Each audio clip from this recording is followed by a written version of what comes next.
Assalamualaikum warahmatullahi wabarakatuh. Perkenalkan, nama saya Reni Linda Saputri dengan NIM G0024108. Jadi saya akan menjelaskan tentang tractus respiratorius inferior. Jadi respiratory itu dibagi menjadi dua, superior dan inferior. Yang inferior itu dibagi jadi 4, ada trakea, bronkus, pleura, sama pulmo. Kita bahas trakea dulu. Oke. Jadi trakea itu letaknya setinggi skeletopis FC6 sampai FTH 4 atau 5. Pembagiannya itu trakea pars cervicalis sama trakea pars thoracalis. Penyusunnya dia ada cartilago trachealis, ligamentum anular, sama musculus trachealis, dan jaringan pengat elastis. Trakea itu punya dua bangunan penting, yaitu ada bifurcatio trakea, dia percabangan trakea menjadi bronchus primarius dextra et sinistra setinggi FTH 4-5. Terus ada carina atau penonjolan pada bifurcatio trakea, itu fungsinya sebagai reseptor batuk dan reseptor dari iritan. Terus vaskularisasinya dia divaskularisasi oleh arteri tiroidea inferior. Drainase venanya dia vena laryngeal inferior, kemudian ke flexus thyroideus dan vena laryngeal inferior. Inervasinya ada simpatis itu oleh truncus sympathicus dan parasimpatis oleh nervus vagus dan nervus laryngeus recurrens. Masuk ke bronkus.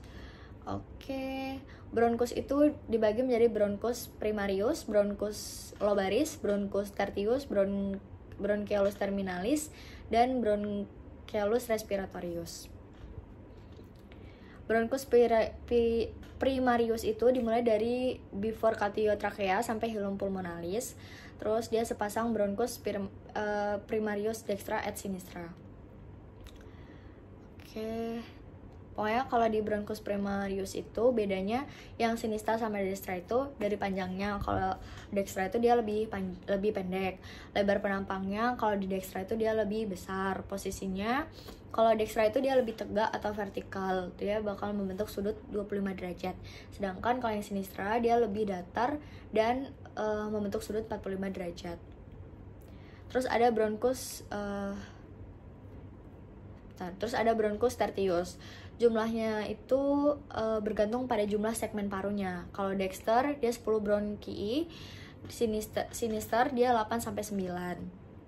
Di sini nggak ada cartilago.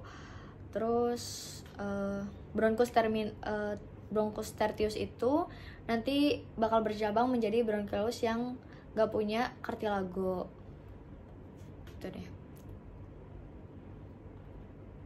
Terus pulmo itu basis dari pulmo itu berada di atas diafragma. Apex pulmo itu terletak di atas costa 1 dan masuk ke dasar leher. Fasiesnya itu fasies costalis, dia menghadap ke costa dan spatium intercostal dinding cavum thorax. Kalau fascia mediastinalis itu dia berbatasan dengan mediastinum di anterior dan columna vertebralis di posterior. Margonya ada margo inferior yang bertepi tajam dan memisahkan basis pulmo dengan fasies costalis. Terus ada margo anterior et posterior, dia misahin fasies costalis dan fasies mediastinalis. Pulmo dextra itu 3 lobus, ada lobus superior di SIC2, medius SIC4, inferius di SIC6. Terus dia ada 10 segmen. Terus ada visura obliqu pulmonaris dextra, terus ada visura horizontalis pulmodextra. Oke, terus di sini tuh ada lobus superior, visura horizontalis, nomor 2, nomor 3 ada lobus medius, nomor 4 ada visura obliquus, nomor 5 ada lobus inferius, 6 ada arteri subclavia, yang di bagian 7 itu ada vena subclavia, 8 vena brachiocephalica dextra, yang 9 itu ada sinistra, 10 vena cava superior, arteri pulmonalis, vena pulmonalis, ada cor, ada vena cava inferior, diafragma, vena azygos, esophagus, bronchus, bronchus, lobus superius, sama costa 1. Kalau yang pulma dextra itu dia ada ligamentum pulmonalis. Dia fungsinya untuk menstabilkan posisi lobus inferior dan mengakomodasikan gerakan naik turun. Terus lanjut ke pulmo sinister. Pulmo sinister itu dia terdiri dari 2 lobus, SIC2 dan SIC6. Dia terdiri dari 8 sampai 9 segmen obstructus bronchii. Ada viscera obliqua pulmonalis sinistra dan lingua pulmonis.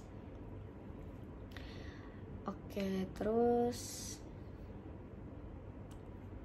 lanjut ke radix et hilum pulmonalis. Jadi radix pulmonalis itu dia kumpulan struktur yang melekat di pulmo dan ke struktur-struktur di mediastinum. Radik itu ditutupin sama pleura parietalis pars mediastinalis yang berfleksi menjadi pleura visceralis. Terus ada hilum pulmonis, itu daerah tempat struktur-struktur yang masuk dan keluar seperti bronchus, arteri vena pulmonalis, vasa limpatika dan nervi.